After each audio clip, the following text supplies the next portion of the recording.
The call came during dinner. Not that I was eating much anyway.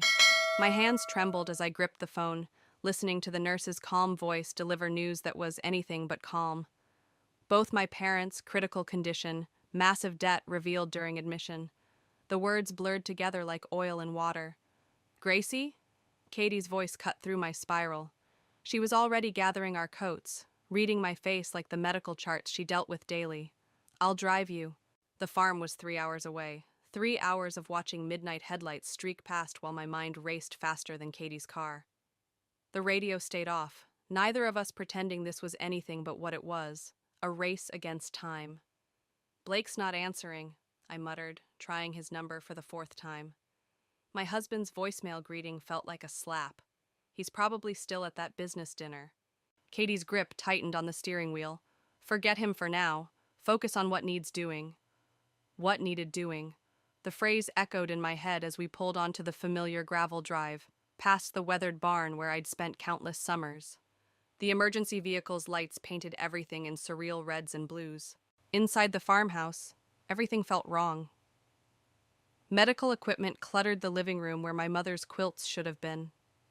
Dad was conscious but barely, his usually robust frame diminished against the hospital bed they'd somehow wedged through the door.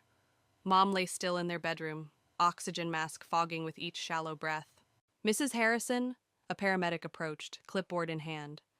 We need to discuss some matters regarding your parents' care and certain financial considerations. I nodded, following him to the kitchen. The same kitchen where Mom had taught me to bake, where Dad would read the morning paper. Now it felt like a stranger's room. Your parents have been hiding significant medical debt, he explained, sliding papers across the table. The bank is threatening foreclosure on the farm, without immediate intervention. The numbers swam before my eyes. 6 figures. How had they hidden this? Why hadn't they told me? My phone buzzed. Blake, finally. Where are you? I answered. At Frank's. Listen, babe, I can't get away right now. Uncle Frank's not doing well either, and there's some business matters. My parents are dying. The words came out flat, emotionless. The farm is about to be lost. I need you here. A pause. You know how important this dinner is for my career. Frank's considering me for... Forget it. I hung up, surprising myself with the action. Katie appeared in the doorway, concern etched on her face. The nurse says your mom's stabilizing, she offered, but they're recommending transfer to the city hospital. I stared at the papers before me, at the life my parents had built crumbling under the weight of unpaid bills and desperate choices. The farm had been in our family for 4 generations. Every acre held memories, held history. I'm staying, I decided, straightening my spine. They'll need someone to manage things, to figure this out. Even as I spoke, a plan was forming. The farm could be saved, but it would take everything I had. Katie squeezed my shoulder. What about Blake? Your job? Blake can handle himself. The bitterness in my voice surprised me. He's good at that. Looking back now, I realize that was the moment everything changed. Not when I got the call, not when I saw my parents lying there, but in that kitchen, making a choice that would set off a chain of events none of us could have predicted. I didn't know then about Blake's secret meetings with the bank, or how Uncle Frank's illness played into his schemes. I didn't know about Michelle, or the web of lies that would eventually strangle us all.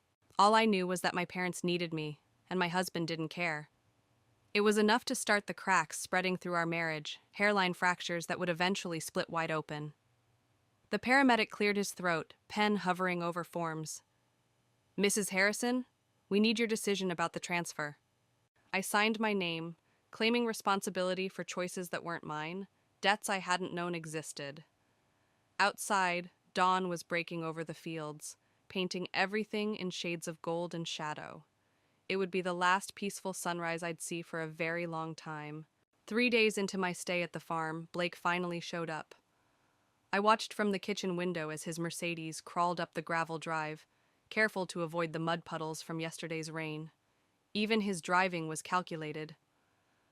The prodigal husband returns, Katie muttered behind me, aggressively chopping vegetables for soup. She'd taken time off work to help, something Blake hadn't managed to do. The screen door creaked. Blake's polished shoes clicked across the wooden floor, so out of place among the worn boards and faded rugs. He carried a briefcase instead of an overnight bag. "How are they?" he asked, loosening his tie.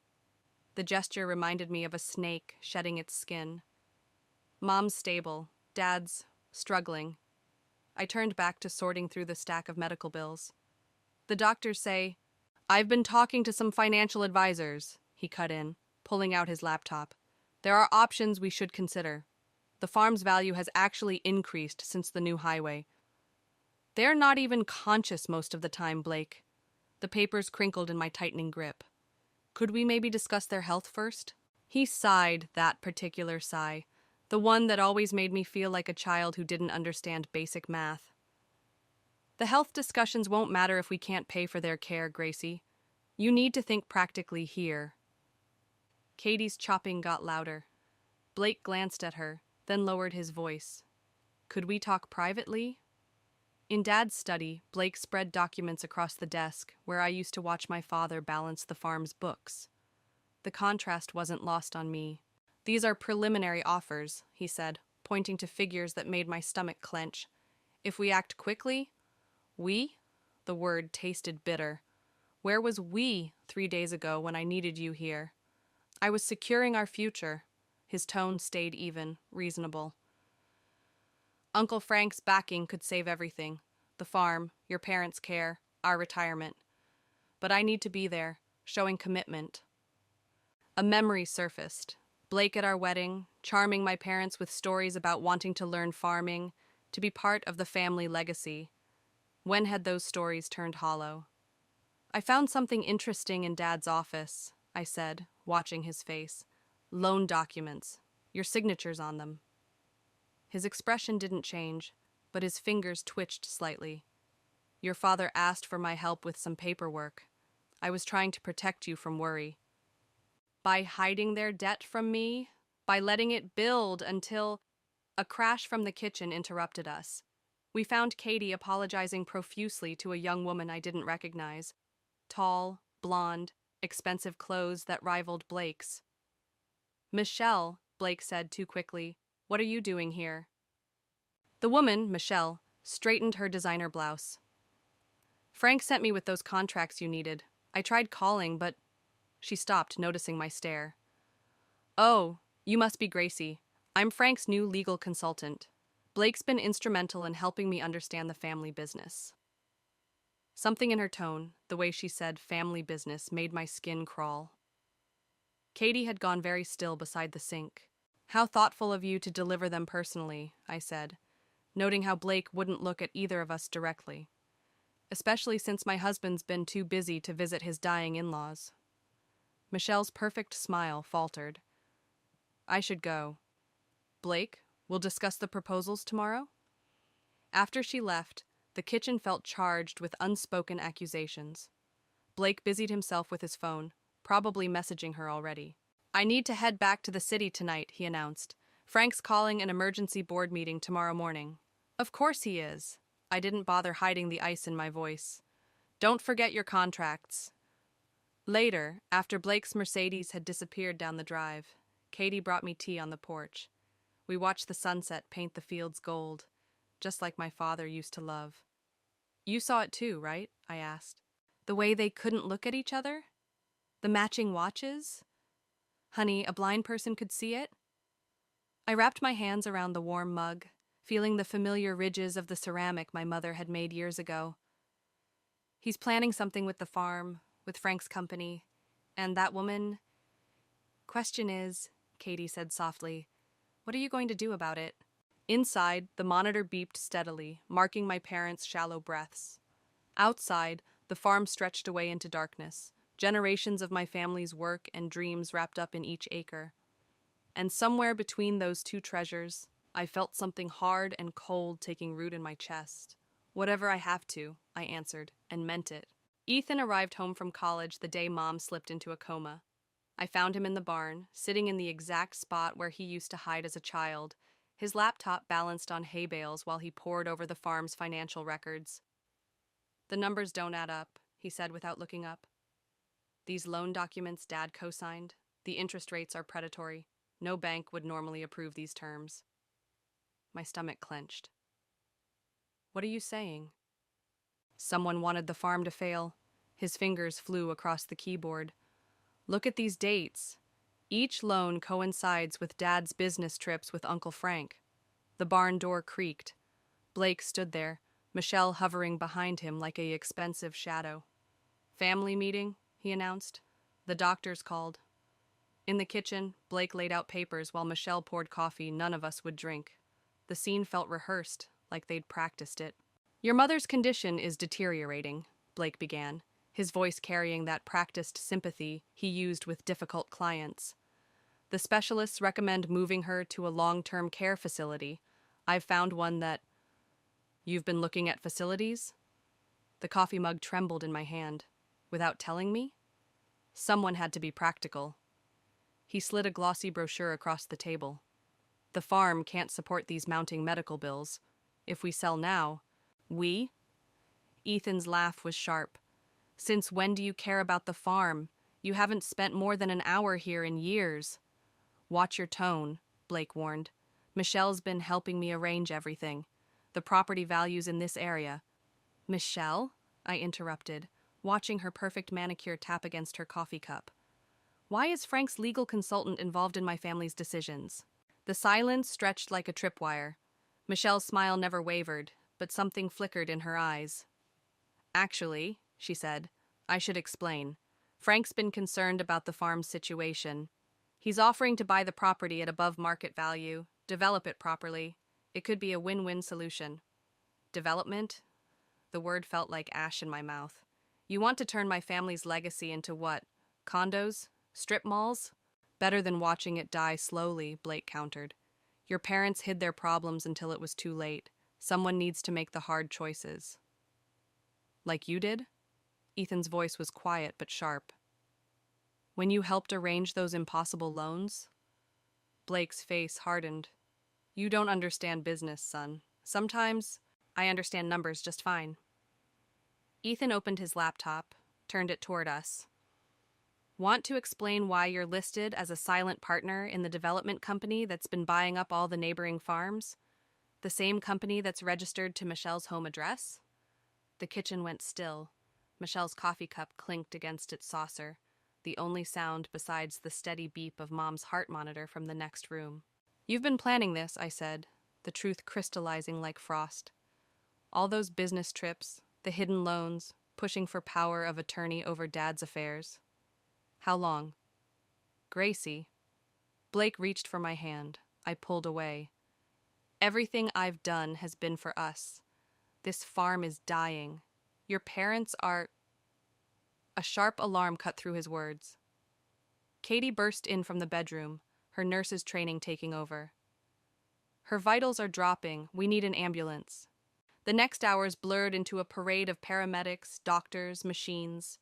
Through it all, I kept seeing Blake and Michelle exchanging glances, checking their phones, making quiet calls in corners, planning, always planning. Later, in the hospital waiting room, Ethan showed me more of what he'd found. Shell companies, hidden accounts, a web of financial manipulation stretching back years. My husband hadn't just betrayed me. He'd orchestrated our family's entire downfall. Mom, Ethan's voice was gentle. What do you want to do? Through the window, I could see Blake and Michelle in the parking lot, heads bent together over documents. 20 years of marriage, and I'd never seen him look at me the way he looked at her. Your grandmother once told me something, I said, watching them. She said every harvest has its season, even the bitter ones. What does that mean? I thought about the farm, about my parents fighting to hold on to it even as their health failed, about Blake's careful plans, his calculated betrayals, about Michelle's perfect smile and Frank's empire built on other people's broken dreams. It means, I said, it's time to start planting some seeds of our own. Dad died on a Tuesday. Mom followed 3 hours later, as if she'd been waiting for him. The doctors called it a medical anomaly. I called it love. Blake didn't attend the funeral. He sent Michelle with a wreath of lilies and his regrets, something about an emergency board meeting with Frank. The flowers wilted in the August heat, dropping pale petals like tears onto the fresh dirt. "He's making his move," Ethan said, showing me his tablet as mourners filed past. "Look at these stock transfers. Uncle Frank's company is restructuring, with Dad positioned to take control once Frank steps down." I watched Michelle working the crowd, her black dress more suited for a cocktail party than a funeral. She was speaking with the bank manager who'd approved those predatory loans, their heads bent close in conspiracy. Katie appeared at my elbow, her nurse's instincts sensing my rising blood pressure. "The lawyer's here, the one I told you about." In my father's study, attorney Sarah Chen laid out documents that told a story Blake never wanted revealed. "These loan terms weren't just predatory," she explained. "They were illegal. The bank officer who approved them received kickbacks through a shell company registered to—" "Michelle," I finished. The name tasted like poison. "There's more." Sarah hesitated. "Your mother's final decline? I had our medical expert review her charts, the new medication she was prescribed. It interacted fatally with her existing prescriptions." The room tilted. Katie grabbed my arm. "Who prescribed it?" "A doctor at the private clinic Blake recommended." Sarah's voice was gentle. "The same clinic where Frank receives his cancer treatments." A knock interrupted us. Michelle stood in the doorway, all perfect makeup and practiced concern. "Gracie, Blake asked me to collect your father's business documents for the estate planning." I thought of Mom's last coherent words. "The farm knows its own." She'd been trying to tell me something, I realized. About roots, about poison, about knowing what grows in your own soil. "Of course," I said, moving to Dad's filing cabinet. "I have them right here." Michelle's smile flickered as I handed her an envelope. "These aren't proof?" I watched her face. "Of what you and Blake did? No, those are safe, along with records of every illegal loan, every forged document, every accidental prescription." The facade cracked. Just for a moment, but I saw what lived behind her perfect mask. "You don't understand what's at stake," she said. "Frank's company, the development plans. My parents are dead." The words came out calm, surprising me. "I understand perfectly." She recovered quickly, smoothing her dress. "Blake was trying to protect you. The farm was failing. He found a way to save—" "Save what? His position with Frank? His affair with you?" The last part was a guess, but her flinch confirmed it. "How long?" "Gracie." Her voice dropped to a conspiratorial whisper. "Be reasonable. The development project will make us all wealthy. You could have a new life away from all this dirt." Through the window, I could see the fields where I'd grown up, where my parents had lived and died, where Blake had planted his seeds of destruction, never understanding that some soil remembers. "You should leave," I said quietly, "before I show Frank the evidence of how you and Blake have been manipulating his medication doses, too." The color drained from her face. "You can't prove—" "Ethan's good with computers, better than Blake realizes." I turned back to the window. "Tell my husband I'll see him at the reading of the will. I'm sure he won't want to miss that." After she left, Katie let out a low whistle. "You're playing a dangerous game." "No." I touched the window glass, cool despite the summer heat. "I'm finally learning how to farm properly. You have to know which weeds to pull first." Sarah gathered her documents. "I'll file the injunctions tomorrow, but Blake won't go down easily." "Good." I watched Michelle's car kick up dust on the drive, carrying her back to Blake with news he wouldn't want to hear. The best harvests always require patience. In the distance, storm clouds gathered over the fields, promising rain. Or maybe something else. Either way, I was ready to weather what came next. After all, I was my father's daughter, and like Mom said, the farm knows its own. The reading of the will brought vultures. They perched in my father's study, wearing expensive suits and hollow sympathies. Blake sat beside Frank, both men radiating practiced concern, while Michelle hovered nearby, her red-soled shoes clicking against hardwood floors my father had laid by hand. "Before we begin," the executor said, "there's the matter of the recent loan modifications."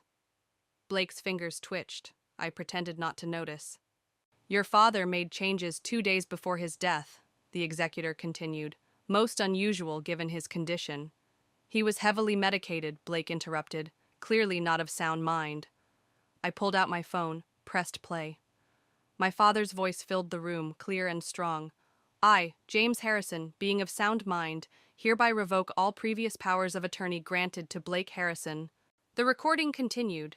Blake's face turned ashen as my father detailed every suspicious transaction, every forged document, every manipulated medical decision. Frank's expression remained unchanged, but his knuckles whitened around his cane. "That's inadmissible," Michelle snapped. "You can't—" "Oh, but I can." I nodded to Sarah Chen, who produced a stack of notarized documents. "Dad may have been dying, but he wasn't stupid. He knew what you were doing with his medication, with Mom's prescriptions, with everything." Blake stood, his chair scraping back. "Gracie, you're upset, grieving. Let's discuss this privately."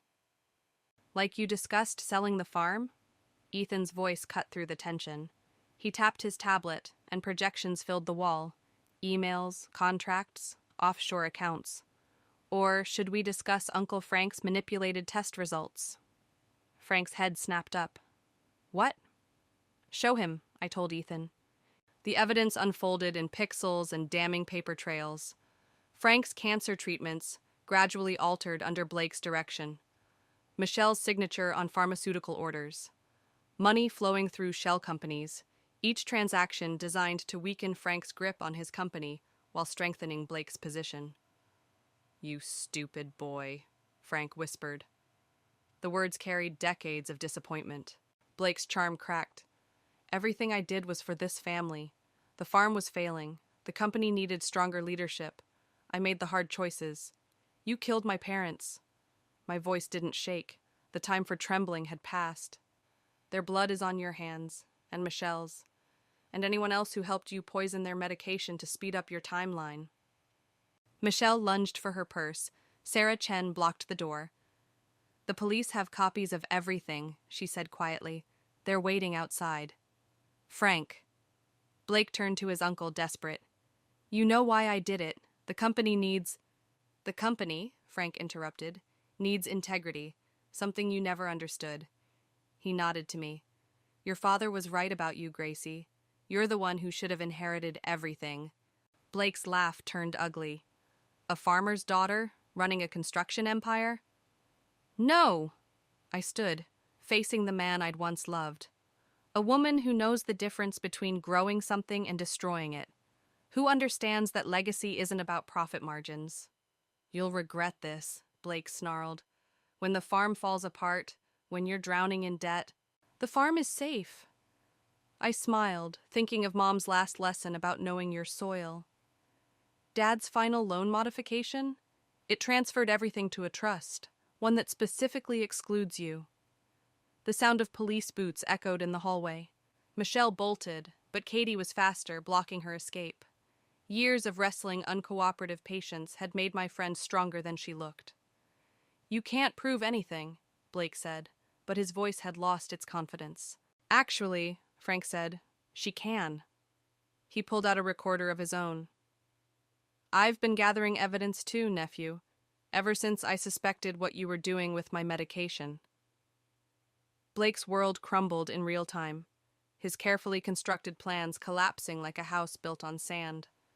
As the police led them away, him, Michelle, the corrupt bank officer, I watched from my father's window. "What now?" Ethan asked, standing beside me. I touched the glass, feeling the warmth of the sun that had watched over our farm for generations. "Now we rebuild, the right way." Frank cleared his throat. "I could use someone with your integrity on my board, someone who understands the value of building things to last." Outside, Blake's Mercedes sat empty in the driveway, already gathering dust. Soon it would be evidence, like everything else he'd used to construct his house of lies.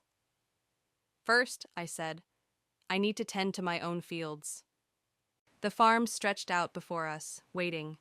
Patient, like revenge. Ready, like justice. Home, like truth. Frank's hospital room smelled of antiseptic and decay. The machines tracking his vitals played a discordant symphony while Ethan worked on his laptop, digging deeper into Blake's web of lies. I watched Frank's face. gaunt now, stripped of its usual authority, and wondered how much he really knew. "Show me again," Frank whispered, his voice rough. "The medication records." Ethan turned the screen. Numbers and dates scrolled past, each entry a calculated step in Blake's plan. Frank's cancer treatments gradually altered, my parents' prescriptions, carefully modified, a symphony of slow poison, conducted by my husband. I trusted him. Frank's laugh turned into a cough. "Like I trusted your father's judgment when he warned me about Blake years ago." A nurse entered, not Katie, she was handling other arrangements, checking Frank's IV bag with practiced efficiency. As she worked, I noticed her hands, perfect manicure, expensive watch. "Stop," I said, but Ethan was faster. He lunged for the IV, but the nurse, Michelle in scrubs and a wig, had already pushed the plunger. "Insurance," she smiled, dropping her fake credentials. "Blake sends his regards." Everything moved in slow motion. Security rushing in. Michelle's practice stumble, playing the confused innocent. Frank's monitors screaming as his body rejected whatever she'd introduced into his system. Hours later, in the ICU waiting room, Sarah Chen delivered the news I'd been dreading. Blake made bail. The evidence from the farm, all of it, was corrupted in the police database. Someone very expensive made it happen. "How?" Ethan's voice cracked. "We had backups, which were accessed using your father's passwords. Legally, it looks like you fabricated everything." My phone buzzed. A text from Blake. "The farm or Frank. Choose." Another buzz. Security footage of Katie entering the hospital pharmacy. A third, documents showing her signature on falsified medical records. He's framing Katie, I realized, using her nursing credentials to make it look like she helped you falsify evidence, Sarah finished. "The DA's already asking questions." Ethan slammed his fist into the wall. "We can't let him win!" But he already was. Frank's condition deteriorated hourly. Katie faced criminal charges. The farm's accounts were frozen pending investigation. Everything I'd built, every piece of evidence I'd gathered, was crumbling like topsoil in a drought. "Mrs. Harrison?" A detective appeared, flanked by hospital security. "We need to discuss your friend's access to controlled substances." I watched them lead Katie away in handcuffs, her scrubs replaced by an orange jumpsuit in my mind's eye. She didn't look back. Couldn't. The evidence Blake had manufactured would be too perfect, too damning. "Mom," Ethan's voice was quiet. "What do we do?" The hospital lights buzzed overhead, harsh and unforgiving. Somewhere in the building, Frank fought for his life. Somewhere in the city, Blake sat in his office, playing God with other people's lives. And somewhere between those 2 points, I'd lost control of everything. My phone buzzed again. "Blake, the papers are ready. Sign over the farm, drop the charges, and this all goes away. Katie goes free. Frank gets proper treatment. A fair trade for worthless dirt." "He's wrong," Ethan said, reading over my shoulder. "The farm isn't worthless." "No." I touched the window, looking out at the city lights. "But maybe I was wrong too. About justice, about revenge." Sarah gathered her briefcase. "Whatever you decide, decide quickly. Frank doesn't have much time." The weight of choices pressed down like packed earth. Save the farm and lose Katie. Maybe Frank too. Save them and lose everything my parents died protecting. Blake had orchestrated the perfect trap, using my own weapons against me. My phone buzzed one final time. A picture of Michelle entering Frank's hospital room again. Different disguise, same perfect smile. The message was clear. Time's running out. "Mom!" Ethan's hand found mine. "Remember what Grandma used to say about the darkest soil?" I did. The darkest soil grows the strongest roots. So what are our roots, really? I stared at the phone, at Blake's ultimatum glowing on the screen. The farm or my friends? Justice or mercy? Revenge or survival? Outside, storm clouds gathered. Inside, monitors beeped, marking lives hanging in the balance. And somewhere between heaven and earth, my parents' voices whispered about legacy, about choices, about the true cost of growing something worth keeping. I made my decision. I signed the farm transfer papers at sunset. Blake's smile grew with each signature, spreading across his face like oil on water. Behind him, Michelle lounged against his desk, victory already glittering in her eyes. You made the right choice, Blake said, gathering the documents. Katie's charges will be dropped by morning. Frank's new doctors are already waiting at the hospital, I finished. I know, I spoke with them. Something in my tone made his hands pause. Outside his office windows, the city sparkled like broken glass, beautiful and dangerous. Ethan had insisted on coming with me, but I'd left him at the hospital with Frank. Some harvests needed to be handled alone. I have to admit, Blake continued, I underestimated you at first. A farmer's daughter playing at revenge. But you surprised me. Almost won, even. Almost, I echoed, watching him lock the papers in his safe. The combination spun, right, left, right, like the pattern of his lies. We could have been great together, he said. If you'd understood business the way I do, the way Michelle does. Michelle's perfect smile flickered. Blake, we should... Should what? I asked. Call Uncle Frank? Tell him how you've been doctoring his medication too? Or about the offshore accounts you've been skimming from? The smile vanished. What are you talking about? I pulled out my phone, played the recording. Michelle's voice filled the room, discussing dosages with a pharmaceutical contact. Dates, times, amounts. Blake's face darkened with each detail. You said you destroyed all the evidence, he snarled at Michelle. I did! She looked between us, mask cracking. Blake, she's bluffing. Like you were bluffing about loving him? I stood, feeling the weight of generations of farmers in my spine. Or about the baby you claimed you lost? The one you never had? Blake turned to Michelle, really seeing her for the first time. What?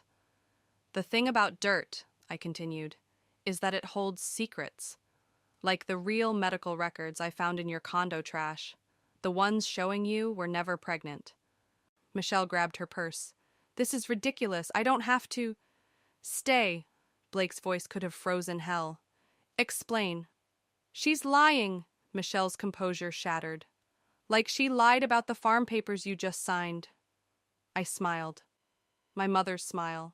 The one she used when the harvest came in exactly as planned. You mean the papers transferring everything to a trust? The ones my father set up before he died? Those papers? Blake lunged for the safe, but I was already moving. The combination changed an hour ago, I said. Frank's security team saw to that. They're probably in your computer systems right now, finding everything you tried to hide. You can't, he breathed.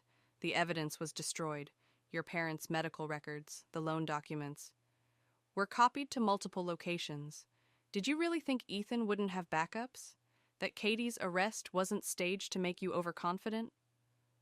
Michelle bolted for the door.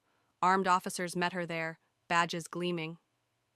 Through the windows, I saw more police in the lobby below. The net was closing. It's over, Blake. I moved toward the door. Frank signed everything back to me this morning. The company, the development contracts, all of it. Your empire just became my farm. He laughed, ugly and desperate. You're still that same naive farm girl. You think you can run a construction empire? That anyone will respect you? No, I said. I think I can burn it to the ground and plant something better, something honest, like my parents taught me. The officers moved in. Michelle was already in cuffs, mascara tracking down her perfect face. Blake stood frozen, watching his carefully constructed world crumble. The darkest soil grows the strongest roots, I told him, echoing my mother's wisdom. You should have learned about farming before trying to steal mine. As they led him away, Blake called out one last time. You'll fail without me! You don't know how to play this game! I watched from the window as police cars filled with evidence pulled away. In the hospital across town, Frank was recovering, his medication finally clean. Katie was being officially cleared of all charges. And somewhere my parents' spirits could rest, knowing their legacy was safe. You're right, I whispered to the empty office. I don't play games, I grow things. And sometimes that means clearing the field of weeds. The sun set over the city, painting everything in shades of gold and shadow. Like the farm, like home, like justice. The prison visiting room smelled of industrial cleaner and regret. Blake sat across from me, orange jumpsuit replacing his designer suits, his carefully maintained facade cracking like drought-stricken earth. "You could still fix this," he said.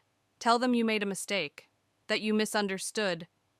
Like you misunderstood what family means?" I placed the divorce papers between us.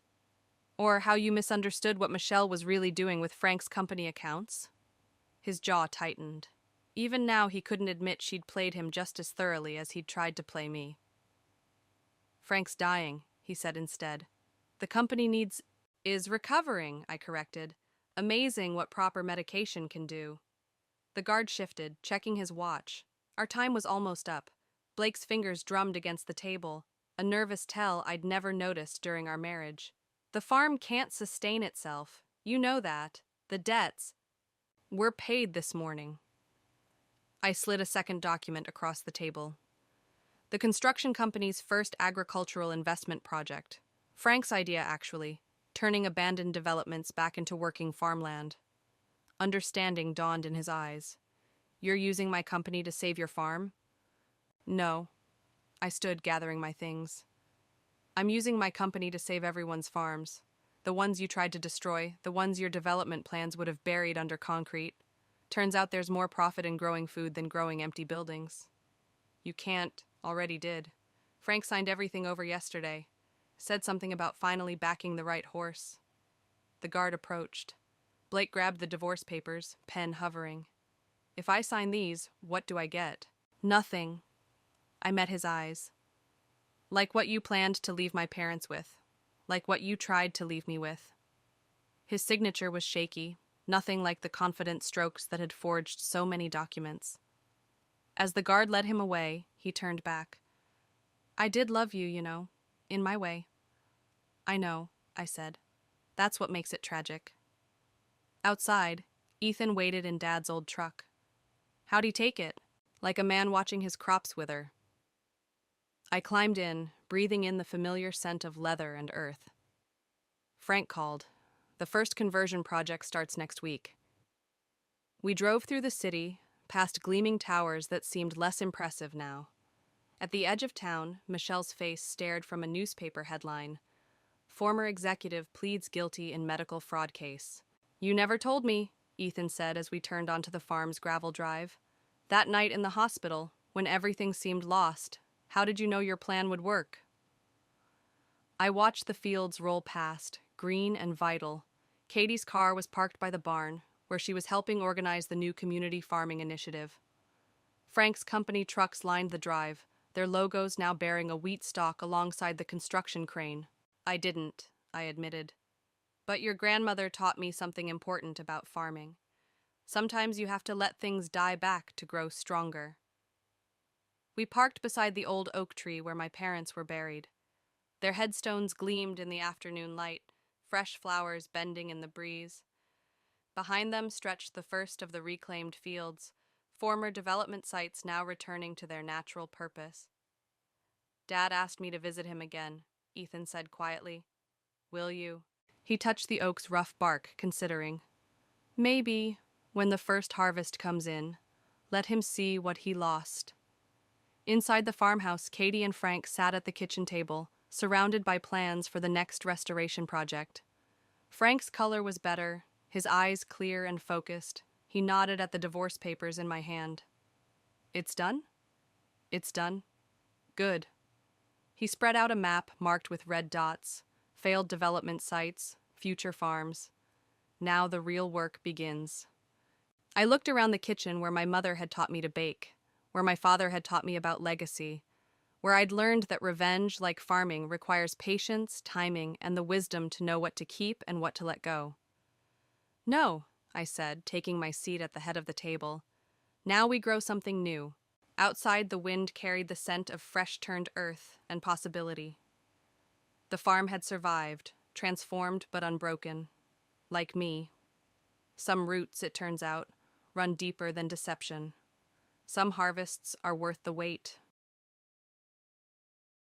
I never thought I'd be the type of person to snoop through my husband's phone. But there I was,